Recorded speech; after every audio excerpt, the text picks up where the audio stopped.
Olá, eu sou Fabrício Corrêa e você está conectado ao Portal Mion. Hoje conosco Guilherme Castro Boulos, professor, psicanalista, líder sindical, ativista, coordenador do Movimento dos Trabalhadores Sem Teto e uma das principais lideranças de esquerda do Brasil nos dias de hoje.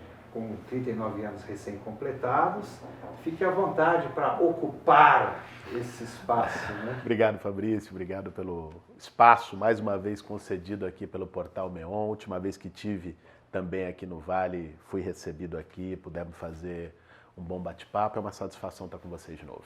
Guilherme Boulos estreia o nosso Meon Entrevista, que ouvirá líderes e personalidades que participam ativamente do pensamento nacional. Eu queria começar perguntando a você, Guilherme, eu vi na sua rede social ontem uma utilização da denúncia do deputado Luiz Miranda, que contumazmente, ao longo dos anos, foi se apresentando como alguém relacionado a fatos de origem duvidosa, fugiu da justiça, durante o processo eleitoral só pôde adentrar ao território brasileiro no momento para sua diplomação e agora apresenta uma denúncia no que tange a compra das vacinas de forma possivelmente superfaturada pelo governo federal. E ao mesmo tempo se incorpora outros líderes que a esquerda sempre execrou e nós sabemos que são políticos condenados e pertinentes a um processo já superado da escolha popular. Eles o tempo todo, para permanecerem à frente de seus mandatos, utilizam de práticas que a esquerda sempre desprezou. Vale tudo nesse momento para derrubar o presidente Jair Bolsonaro? Olha, Fabrício, em primeiro lugar, eu acho muito curioso o discurso que o Bolsonaro usou nas eleições e que tenta, ainda de uma maneira extemporânea, usar hoje, de que ele é a superação da velha política. Vamos colocar os pingos nos is. Hoje o Bolsonaro está no colo do centrão, da política mais velha e atrasada no Brasil. Hoje ele representa a velha política. Aliás, a velha política é que dá governabilidade para ele. Ele já teria tomado impeachment se não tivesse comprado o centrão com emendas parlamentares, com cargos em ministérios em segundo escalão da máquina federal. Veja, uma denúncia como a que foi apresentada, ela tem que ser apurada. E é isso que nós defendemos.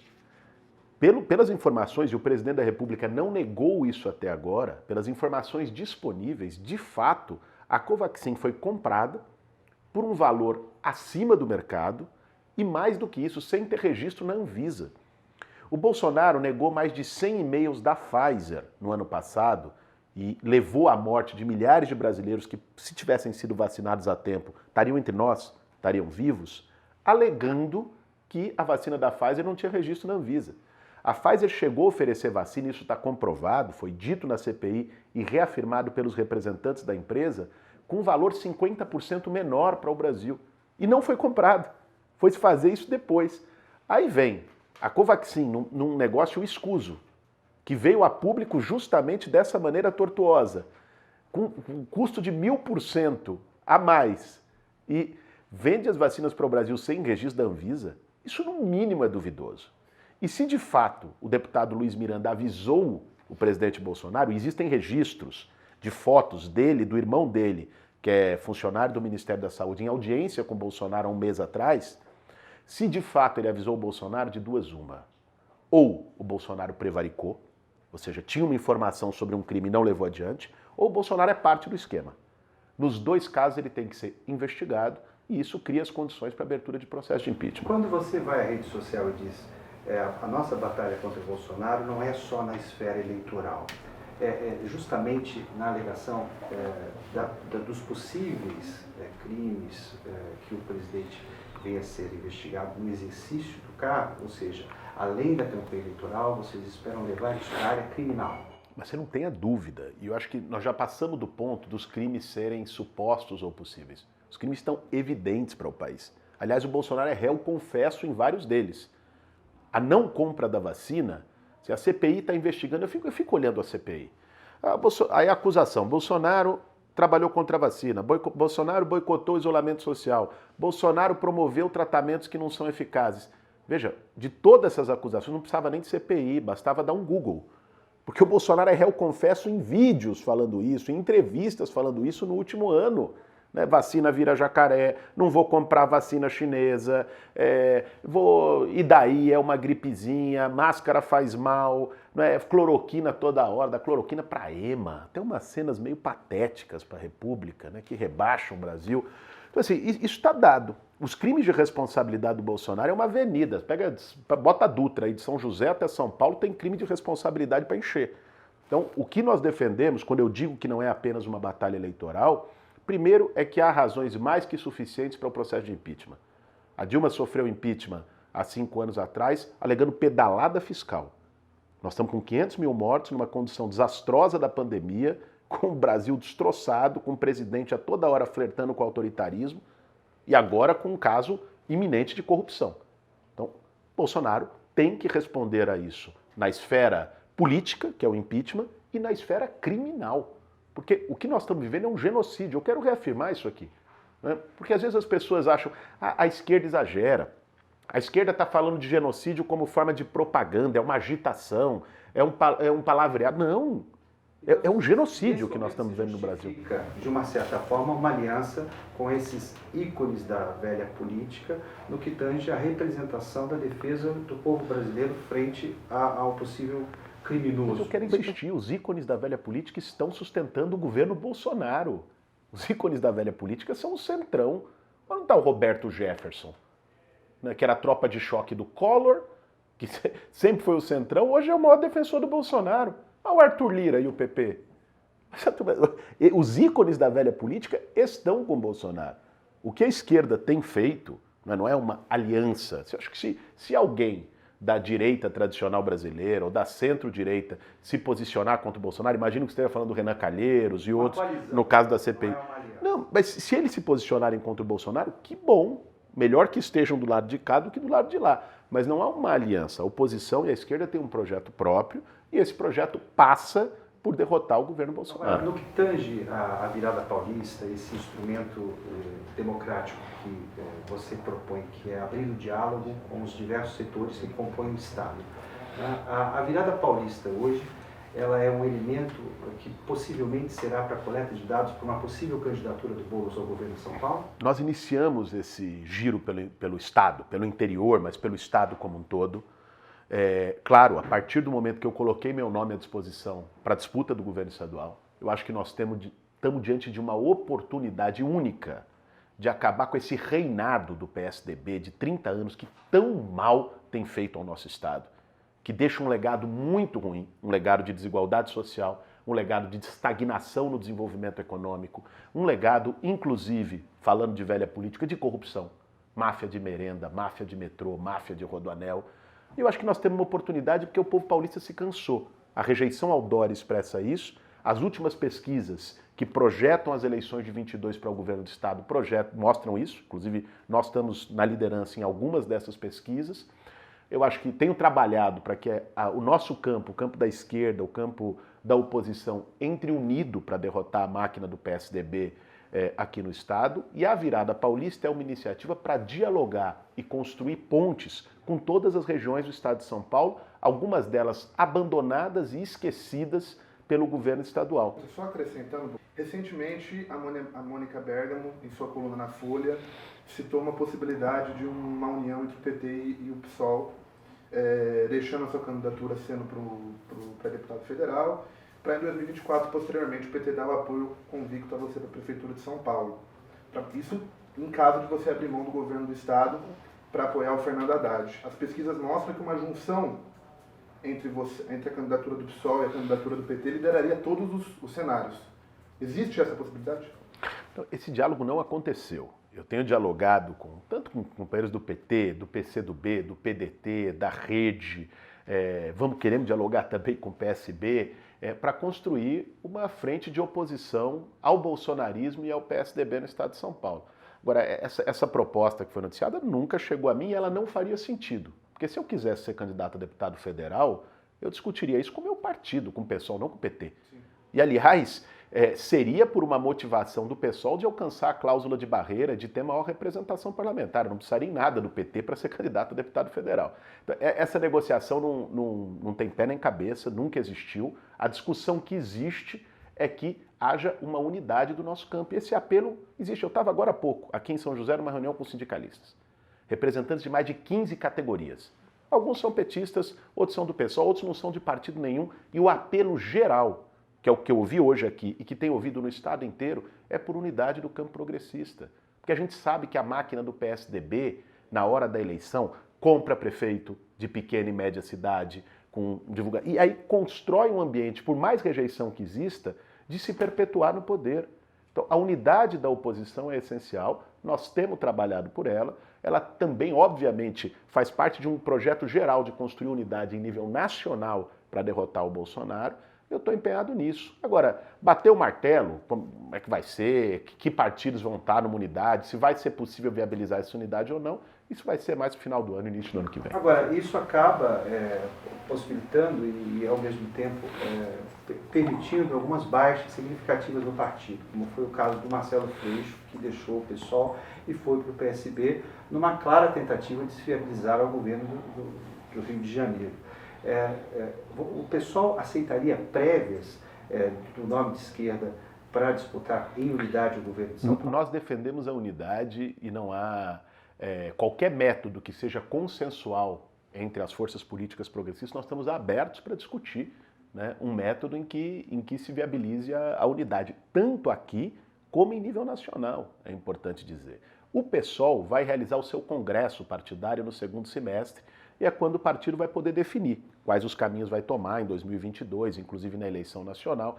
A minha posição e a posição de uma parte expressiva da militância partidária é que a gente trabalhe para construir uma unidade em nível nacional contra o Bolsonaro e aqui em São Paulo contra o Dória. E essa unidade seria o apoio ao ex-presidente Luiz Inácio Lula da Silva? Essa unidade significa uma aliança com aquela candidatura que tiver melhores condições de derrotar o Bolsonaro. Hoje é o Lula nas pesquisas, mas nós estamos a 1 ano e meio da eleição. E significa uma aliança também em torno de um programa, que nós queremos debater. Porque numa eleição você vai para derrotar o Bolsonaro ou para derrotar o Dória, mas não só. Numa eleição você tem que apresentar qual é o seu projeto para o país, para o Estado. E nós achamos fundamental que se compreenda o momento grave que o Brasil vive. Imagine, 2022, vamos supor que a oposição à esquerda ganha a eleição. Nós vamos ter 4 anos de Bolsonaro, nós vamos ter tido 2 anos de pandemia, nós vamos ter tido 6 anos de crise econômica brutal. O Brasil é terra arrasada. Então você vai precisar de um projeto ousado para reconstruir o país, com retomada do investimento público, com combate à desigualdade social, debatendo um outro modelo de desenvolvimento que nos tire dessa situação de dependência neocolonial. Olha o que está acontecendo aqui, a desindustrialização aqui na região, a Ford foi embora, a LG foi embora. O Brasil está virando a fazenda da China já há algum tempo. Não é? É o país que só exporta soja, carne e minério de ferro para fora. Nós precisamos rever com um modelo ambientalmente danoso. Olha o que está acontecendo na Amazônia. Ontem saiu o Salles, o pior ministro do meio ambiente da história do Brasil, né, praticando este modelo. Então, todos esses debates nós queremos colocar num programa para disputar um projeto de país em 22.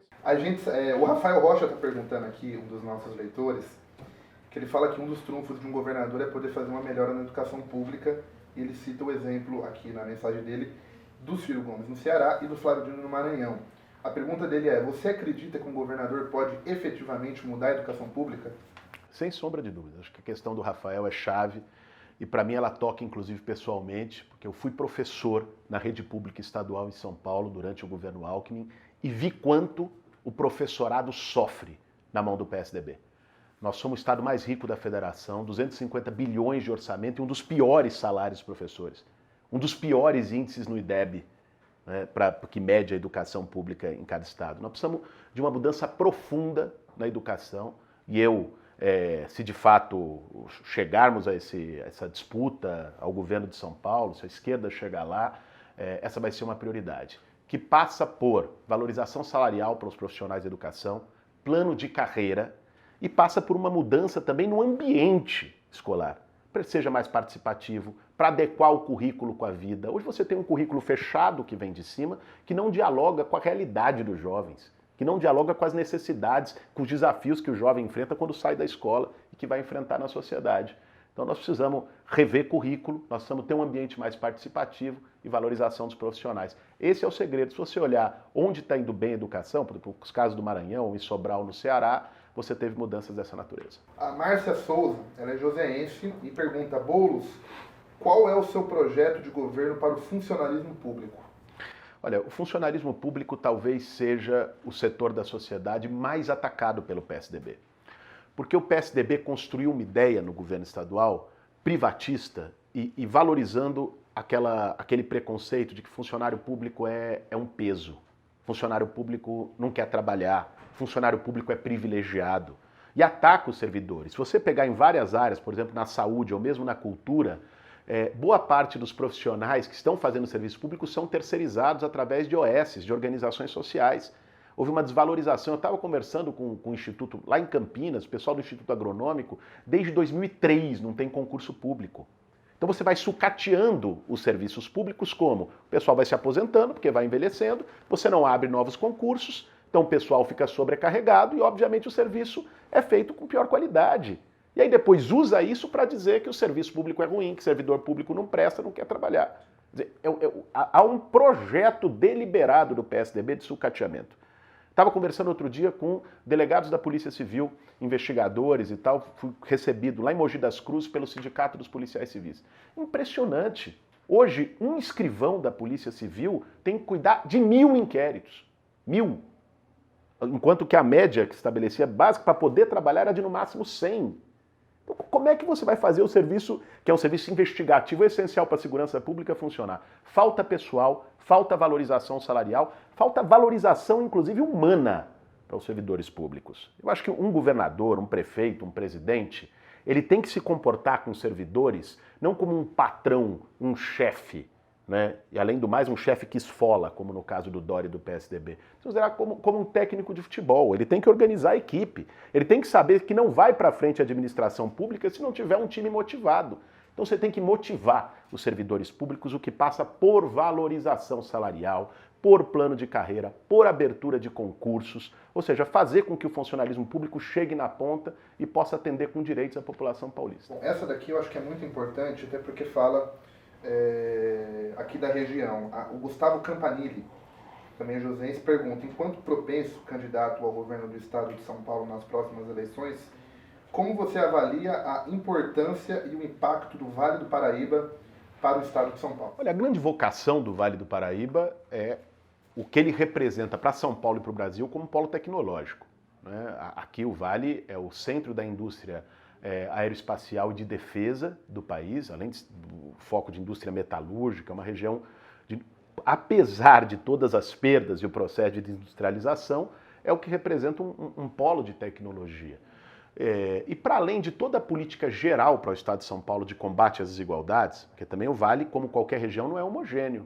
Aqui tem gente desempregada, tem gente com fome, tem gente sem casa, e as políticas sociais precisam chegar aqui como precisam chegar no estado e no Brasil inteiro. Mas é preciso ter um investimento em ciência, tecnologia, pesquisa e inovação, né? E o Vale, eu acho que é um espaço que pode muito bem abrigar isso, né? Você tem hoje instituições-chave, como é a FAPESP, como são as universidades públicas estaduais, que podem se tornar cada vez mais centros de excelência para pensar um outro modelo produtivo em São Paulo. Por que a gente está perdendo? Pega o exemplo da Ford em Taubaté.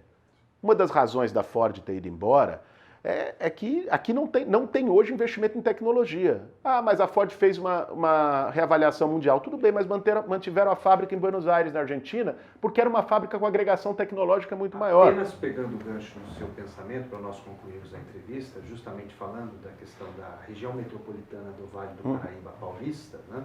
Essa mudança para a região metropolitana, em tese, para a região, não significou nada, porque os estudos que estavam sendo desenvolvidos para a implantação das suas vocações, tanto tecnológicas quanto naturais, né? Nós temos uma de turismo, então, de crescimento de turismo de forma absoluta, né? Tem o litoral norte, tem a Serra da Mantiqueira integrada. Num possível governo Boulos, ou no plano de governo para o reconhecimento das potencialidades dos municípios, onde a região metropolitana do Vale do Paraíba estaria incorporada? Primeiro, acho que é fundamental você tratar da história das regiões metropolitanas em geral. Nós temos que ter um plano para regiões metropolitanas, e são várias no estado de São Paulo. Aqui, Como eu disse, eu acho que a questão do polo tecnológico tem que ser um investimento ativo porque ela é boa para o Vale e é boa para o Estado. Daqui podem surgir novas fórmulas, inclusive, para uma reindustrialização do Estado de São Paulo que seja baseada em tecnologia e em preservação do meio ambiente. Em relação a essa vocação também turística e de preservação. Por exemplo, nós temos aqui o problema da bacia do Rio Paraíba, que é um problema de várias bacias que nós estamos tendo do Alto Tietê, no estado de São Paulo, que é o tema da crise hídrica. Então, que tem a ver com falta de investimento, de obras de saneamento e tudo mais, mas tem a ver também com devastação ambiental. Acho que nós podemos construir um modelo aqui na região, no estado de São Paulo, de um desenvolvimento econômico, uma retomada de desenvolvimento com geração de emprego, ao mesmo tempo ligado a combate às desigualdades sociais e à preservação ambiental. Esse é o projeto. Queria agradecer a presença do Guilherme Boulos aqui na sede do MEON, no nosso MEON Entrevista, e as perguntas elaboradas pelos nossos leitores serão apresentadas à assessoria do Guilherme Boulos e posteriormente retransmitidas a todos para que a gente continue mantendo esse espaço democrático para a sua participação. Muito obrigado pela presença, Guilherme. Eu que agradeço o espaço e agradeço mais uma vez o Portal MEON por ter aberto essa oportunidade. É isso, em breve mais um MEON Entrevista.